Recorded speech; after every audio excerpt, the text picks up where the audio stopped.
Ассаламу алейкум қыздар, қалайсыздар? Бүгін біздің Құран әліппесі сабағымыздың 13-ші сабағы. Бисмилля, біз бастаймыз. Бүгінгі біздің тақырып шәмсия және қамария әріптері.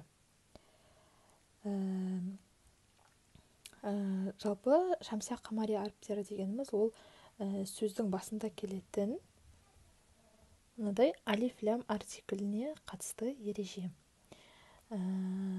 Білесіздер, араб тілінде 28 әріп бар. Сол 28 әріптің 14-і шәмсия әріптері, 14-і қамария әріптері. То есть қай кезде, мысалы мына жерде лям тұр ғой, лям оқылады, қай кезде оқылмайды. Соған қатысты ереже. Енді шәмсия дегеніміз араб тілінде күн деген мағынаны білдіреді. Егер мінекей қараңыздар, мына жерде алиф кеп тұр, лям кеп тұр, осыдан кейін мына 14 әріптің біреуі келсе, демек лям оқылмай қалады. Сразу 3-ші әріпті оқып кетеміз.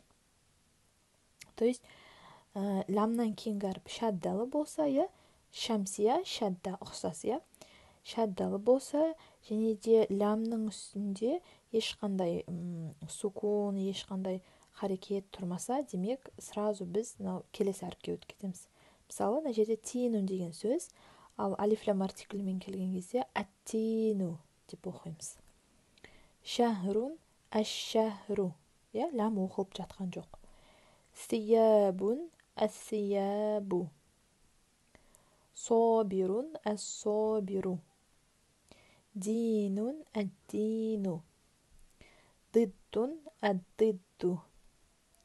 Зикрун, әз-зикру. Тиббун, әд-тиббу. رحيم الرحيم ظاهر الظاهر زوج الزوج ليل الليل سلام السلام نور النور. Енді қамария әріптері дегеніміз мінекей алиф лям келіп тұр. Бұл жердегі лямның оқылуы. Егер алиф келсе және лям келсе, лямнан кейін мына 14 әріптің біреуі келсе, демек мына жердегі лям оқылады. Оны қалай білуге болады? Егер лямның үстінде домалақ белгі сукун тұрса, демек лям оқылады. Сукунды алып, әл деп 1 секундқа тоқтап, ары оқып кетеміз. Және лямнан кейінгі әріп ешқашан шаддалы болмайды, если қамария болса. Қамария деген жалпы ай дегенді білдіреді. Демек айда домалақ қой, мына жерде лямның үстінде тұрған сукунда домалақ, солай естеріңізде қалдырсаңыздар болады. Қамария дегеніміз ай, шәмсия дегеніміз күн. Енді мына жерде қалай оқиды екенбіз? Ибилун, әл-ибилу. Бәйтун, әл-бәйту. Фәджирун, әл-фәджиру. Қодирун, әл-қодиру. Джибалун, әл-джибалу.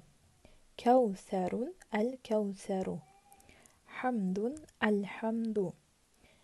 Мәликун, әл-мәлику. Халиқун, әл-халиқу. Вадудун, әл-вадуду. Алимун, әл-алиму. Худбун, әл-худбу. Ғафурун, әл-ғафуру. Яминун, әл-ямину. Мына жерде просто алиф лям артиклісі жазылған және алиф лям артиклімен жазылған кездегі түрлері. Енді бұған қатысты, мысалы, мына жерде Құраннан қарайтын болсақ, қараңыздар. Мысалы, Фатиха сүресінде түсінікті болу үшін көрсетейін. Мінекей. Бұлай келеді. Алиф кеп тұр, лям кеп тұр, лямнан кейін ешқандай әріп шаддаланып тұрған жоқ. Оның үстіне лямның үстінде сукун тұр. Демек біз лямды оқимыз. Бұл қамария әріпі. Лям. Алхамду лиллахи роббил. Мына жерде де лям оқылады. Аламин. Енді мына жерде қараңыздар. Ар-рахманир-рахим дегенде әр, яғни лямнан кейінгі әріп шаддаланып тұр, және лямның үстінде ешқандай белгі жоқ. Демек лям оқылмайды. Вот. Осылай.